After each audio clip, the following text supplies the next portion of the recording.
অন্তর্বর্তী সরকার নিরপেক্ষ না থাকলে নির্বাচনকালীন সরকারের প্রয়োজন হতে পারে। মন্তব্য মির্জা ফখরুলের। ভোটের আকাঙ্ক্ষা বিতর্কিত করলে আবার অধিকার হারাবে জনগণ। সরকার যদি নিরপেক্ষ না থাকে তাহলে একটা নিরপেক্ষ সরকার দরকার হবে নির্বাচনের সময়। ওয়ার্ল্ড ইকোনমিক ফোরামে রয়েছে ব্যবসায়িক চুক্তি হওয়ার সম্ভাবনা। বাংলাদেশ হতে পারে বিদেশি কোম্পানিগুলোর এক্সপোর্ট হাব, প্রেস সচিবের প্রত্যাশা। বাংলাদেশ এখন তাদের জন্য প্রস্তুত। Bangladesh can easily be another export hub.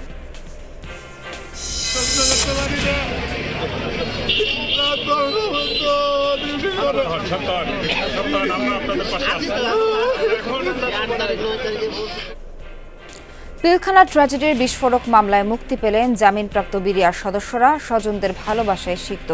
জীবনের অমূল্য সময় নষ্ট হওয়ায় ক্ষোভ। যখন রায় হয়েছে তখন থেকে তো আমাদের ঘুম সব শেষ, শুধু অপেক্ষার পালা। আমি বিস্ফোরক মামলার জন্য আমি এই কয়েকদিন কারাগারে ছিলাম। যারা নিরপরাধ জেলখানায় এখনো বন্দী আছে তাদের নিঃশর্ত দাবি করতেছি। গণঅভ্যুত্থানে নিহত রিকশা চালকের চিকিৎসায় অবহেলার ইস্যুতে গ্রেফতার চিকিৎসক সহ 5 জন মুক্ত হলেন জামিনে। যমুনা টেলিভিশনে প্রচারিত রিপোর্ট আদালতকে দেখান আইনজীবীরা।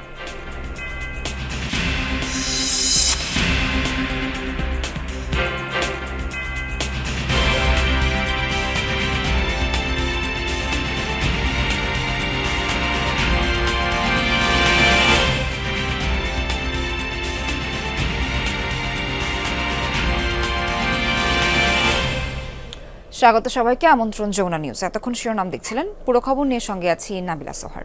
Brings the true 700 ppm clear glass in Bangladesh. Akish Bashir Glass.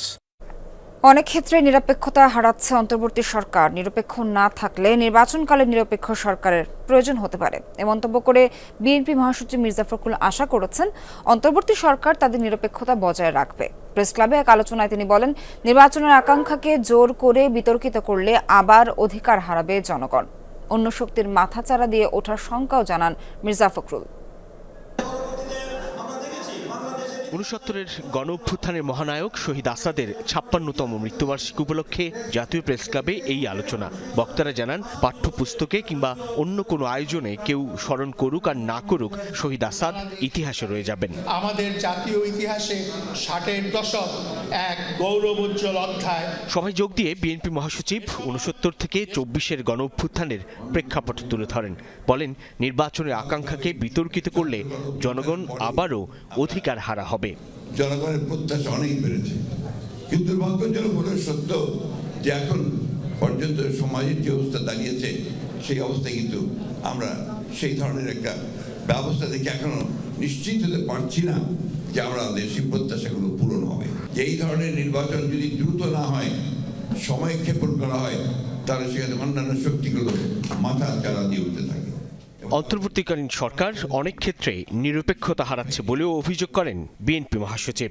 অন্তর্বর্তীকালীন সরকার যদি নিরপেক্ষ না থাকে তাহলে একটা নিরপেক্ষ সরকার দরকার হবে নির্বাচনের সময়। আমি কথাটা বলেছি, কারণ আছে। কারণ যে আমরা দেখছি যে বেশ কিছু বিষয়ে অন্তর্বর্তীকালীন সরকার নিরপেক্ষতা পালন করতে পারছেন না। আমরা আশা করি যে অন্তর্বর্তীকালীন সরকার তারা সেই নিরপেক্ষতা পালন করবেন এবং দেশে যে সংকট আছে সেই সংকট থেকে দেশকে মুক্ত করবার জন্য তারা কাজ করবেন। সভায় অন্যান্য নেতারা বলেন, অন্তর্বর্তী সরকারের কোনো সিদ্ধান্তে যেন জাতীয় ঐক্যে ভাঙন না ধরে। যদি অংশীদারদের মধ্যে দূরত্ব তৈরি হয়, আপনারা এমনভাবে রাষ্ট্র পরিচালনা করেন, রাজনৈতিক উত্তরণের দায়িত্ব পালন করেন যেখানে বিরোধ সৃষ্টি হয়ে যাচ্ছে, তাহলে ইতিহাসের দায় থেকে আপনারা মুক্ত হবেন না। যুগে যুগে ফয়সালা রাজপথে হয়েছে, আবারও ফয়সালা যদি রাজপথে আমাদের যেতে না হয়, সেজন্য এখন দ্রুত নির্বাচন দিয়ে গণতান্ত্রিক সরকারের কাছে ক্ষমতা হস্তান্তর হবে। প্রেস ক্লাবে আরেক আলোচনায় যোগ দেন বিএনপির স্থায়ী কমিটির সদস্য সেলিমা রহমান। ভোটের অধিকার ফিরিয়ে দেওয়ার জন্য আমরা নির্বাচন চাই, অতি সত্বর নির্বাচন চাই। তার কারণ সংস্কার একদিনে হয় না, সংস্কার এক বছরে হয় না।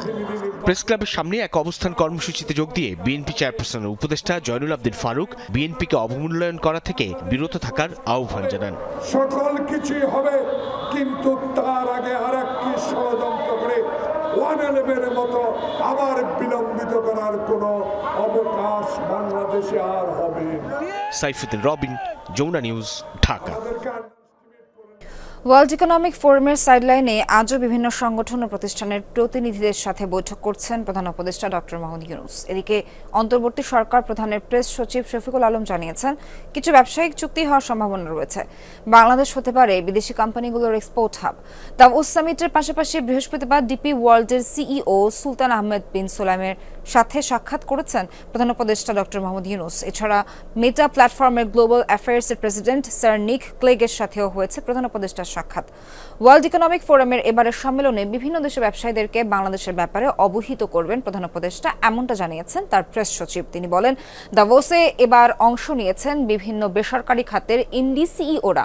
তাদের সাথে অন্তর্বর্তী সরকার প্রধানের আলোচনা হবে। বলেন, দেশের অর্থনৈতিক উন্নয়নে দেশের তরুণ জনশক্তি সহায়ক ভূমিকা পালন করবে।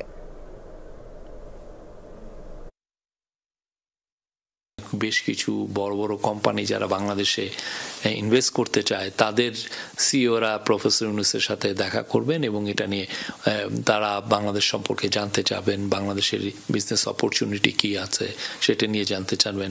মূল মেসেজটা হচ্ছে যে বাংলাদেশ এখন তাদের জন্য প্রস্তুত এবং বাংলাদেশকে এই যে ইয়াং যে পপুলেশন তাদেরকে দিয়ে তারা Bangladesh can easily be another export hub. Pilkhana ট্র্যাজেডিতে বিস্ফোরক আইনের মামলায় জামিনের পর কারামুক্ত হলেন বিডিআর সদস্যরা। দুপুরে কারামুক্তি মেলে 168 বিডিআর সদস্যদের। 16 বছর পর পরিবারের সাথে কেন্দ্রীয় ও কাশিমপুর কারাগারের ফটকে তারা মিলিত হন। তৈরি হয় আবেগ ঘন পরিবেশের। গত রোববার পিলখানা ট্র্যাজেডির পর বিস্ফোরক মামলায় অভিযুক্ত আসামিদের জামিন দেন আদালত।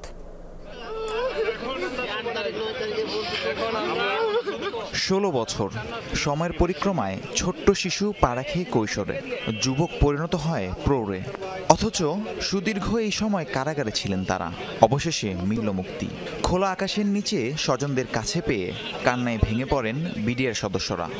জীবন থেকে 16টা বছর গেছে, কি রকম লাগবে? বিনা অপরাধে জেল কাটছি, বিনা অপরাধে জেল থেকে জেল কাটছি 16টা বছর। শেষ। আমরা যাতে হারানো সম্মানটা ফিরে পাই, তাহলে আমার বয়স 65, যে কদিন বেঁচে থাকবো গর্বের সাথে বলতে পারবো যে আমি নিরপরাধ ছিলাম। সকাল হতেই ফুলের মালা নিয়ে কেন্দ্রীয় এবং কাশিমপুর কারাগারের সামনে জড়ো হন পরিবারের সদস্যরা। কেউ এসেছেন সন্তানের জন্য, কেউ ভাই, আবার কেউ বাবার অপেক্ষায়। বন্দীদের মুক্তির পর সৃষ্টি হয় আবেগ ঘন পরিবেশের। এর অনুভূতি আল্লাহ আজকে বাইর করছে ভাই, মুখের উপর আমাদের উসিল্লায় বা ছাত্রদের উসিল্লায় আজকে আমরা বাইর হয়েছি। 16টি বছর আমাকে কে ফিরিয়ে দিবে? যেসব সেনা অফিসার ছিল তারা আমাদের অফিসার ছিল না, তারা আমাদের গার্জিয়ান ছিল। আমরা তাদেরকে মারতে পারি না। তারা অনেক অফিসার আমাদের সহযোগিতায় তারা পিলখানা থেকে বেঁচে বেরিয়ে গেছে। কারাগারের দুর্বিষহ দিনগুলোর কথা ভেবে কান্নায় ভেঙে পড়েন কেউ কেউ। বিনা অপরাধে জীবনের সুবর্ণ সময় হারানোর পেছনে যারা জড়িত তাদের শাস্তিও দাবি করেন অনেকে। আমার চাকরিটাই ছিল অবলম্বন, সেটা গেছে, বয়সটা গেছে, মা বাবার সেবা করতে পারেনি। দীর্ঘদিন যাবৎ জেল কাটছি, কিছু জানি না। আমাদের বউ বাচ্চা নিয়ে যাতে আমাদের ভালোভাবে চলতে পারি, আমাদের যাতে চাকরিটা ফেরত দেয়। কেরানীগঞ্জে ঢাকা কেন্দ্রীয় কারাগার থেকে 41 এবং কাশিমপুর কারাগার থেকে 127 জন বিডিআর সদস্যকে মুক্তি দেওয়া হয়েছে। রাহিম সারোয়ার, যমুনা নিউজ। কাশিমপুর কারাগার থেকে মুক্তি পাচ্ছেন বিস্ফোরক মামলায় জামিন পাওয়া বিডিআর সদস্যরা। এ বিষয়ে আরও জানাতে যুক্ত হচ্ছেন সহকর্মী হোসেন আলী বাবু। বাবু, মুক্তি পাওয়া বিডিআর সদস্যদের সবাই কি এর মধ্যে বের হয়ে গেছেন এবং তাদের কারোর সাথে কি আপনার কথা হয়েছে কিনা? তাদের প্রতিক্রিয়া কি, তাদের পরিবারের প্রতিক্রিয়া কি? আসলে সকাল থেকে 126 জন বের হওয়ার কথা ছিল, কিন্তু 126 জনে কিন্তু ইতিমধ্যেই বের হয়ে গিয়েছে। সেটা আসলে কাশিমপুর কারাগারে যে জেলা রয়েছেন তিনি নিশ্চিত করেছেন। তারপর হচ্ছে একটার সময় আরো 10 জনের বেলবন এসেছে, সেটা আসলে প্রক্রিয়াধীন চলছে। সেটা তারা জানিয়েছেন যে আসলে এটা প্রক্রিয়া শেষ হলে আর 10 জন বের হবে। মোট 136 জন আজকে বের হওয়ার কথা ছিল, মধ্যে 26 জন, কিন্তু 126 জন বের হয়েছে। আমরা এই যারা বের হয়েছেন তাদের সাথে একটু কথা বলতে চাই। আসলে এখানে একজন রয়েছেন, আসলে আপনি কি কেন ছিলেন, কি মামলা ছিল, কি অবস্থা, সাবিক অনুভূতি? আমি এই পিলখানার গন্ডগোল হওয়ার পরে 2025-26-এর ঘটনার পরে পিলখানায় চাকরি করছি 9 মাস। প্লাস আমি ছিলাম বাইরে থেকে আসছিলাম টাট্টুসোর জন্য, ঢাকাতে আসছি 1 মাসের জন্য। ওই 25-26 গন্ডগোলের পরে 9 মাস পিলখানায় চাকরি করছি। প্লাস ওখান থেকে আমাকে নিজ ইউনিটে পাঠিয়ে দেওয়া হয়েছে। ওখানে চাকরি করছি 11 মাস। 11 মাস চাকরি করার পর ওখান থেকে আমি ছুটিতে আসছি আমার বাড়িতে। আমাকে ছুটি থেকে ডাইকে নিয়ে এসে জেলখানায় ভরে দেওয়া হয়েছে। আজকে আমার এই অবস্থা। আমার কি অপরাধ? আমি যদি অপরাধী হইতাম, পিলখানায় চাকরি করছি 9 মাস, প্লাস আমার নিজ ইউনিটে চাকরি করছি 11 মাস সশস্ত্র অবস্থায়, আমি ওখানে ডিউটি করছি, তারপর আমার চাকরি গেছে। আমাকে বাসা থেকে ডাইকে নিয়ে এসে জেলখানায় ভরে দিয়েছে। আমার কি অপরাধ?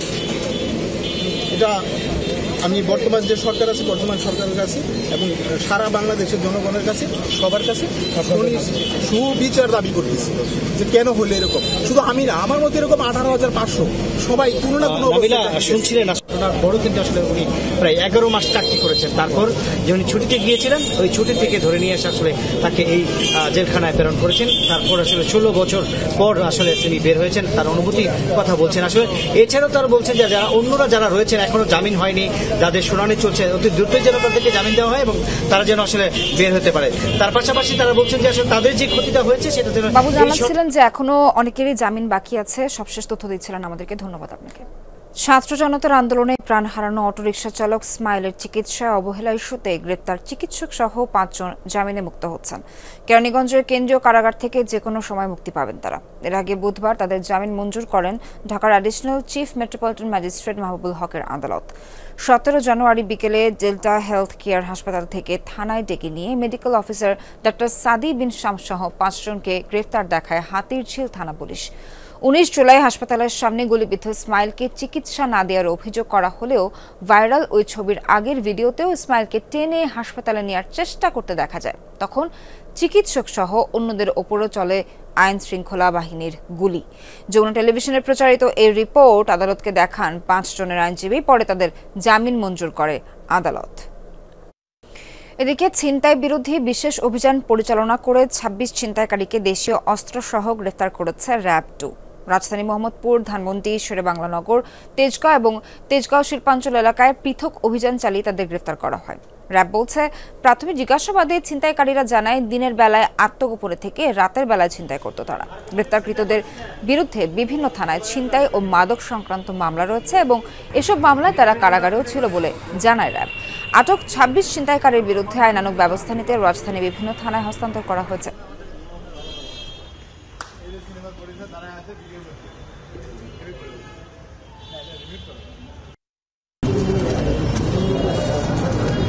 অভিযোগ সংশ্লিষ্ট জনাব মোহাম্মদ আসিফ ইকবাল সনি উপজেলা পরিষদের চেয়ারম্যান হিসেবে দায়িত্ব পালনকালে স্বীয় ক্ষমতার অপব্যবহার পূর্বক ঘুষ ও দুর্নীতির মাধ্যমে 4,16,00,000 টাকারও বেশি মূল্যের সম্পদ অর্জন এবং 7টি ব্যাংকের 8টি শাখায় 12টি হিসাবে 44,43,00,000 টাকারও বেশি অস্বাভাবিক ও সন্দেহজনক লেনদেনের মাধ্যমে মানি লন্ডারিং সংক্রান্ত অপরাধ করায় তার বিরুদ্ধে দুর্নীতি দমন কমিশন আইন 2004, দুর্নীতি প্রতিরোধ আইন 1947 এবং মানি লন্ডারিং প্রতিরোধ আইনের সংশ্লিষ্ট ধারায় আরও একটি মামলা রুজুর সিদ্ধান্ত গৃহীত হয়েছে। ধুনট উপজেলা পরিষদ, বগুড়া। আচ্ছা,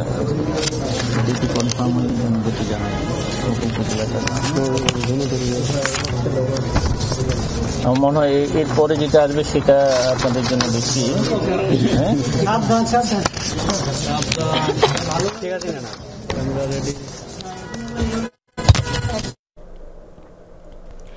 শিক্ষার্থীদের বিনামূল্যে বিতরণের বই খোলা বাজারে বিক্রয় মজুতদার চক্রের 2 সদস্য আটক এবং 2 ট্রাক পুস্তক জব্দ করেছে ডিবি পুলিশ।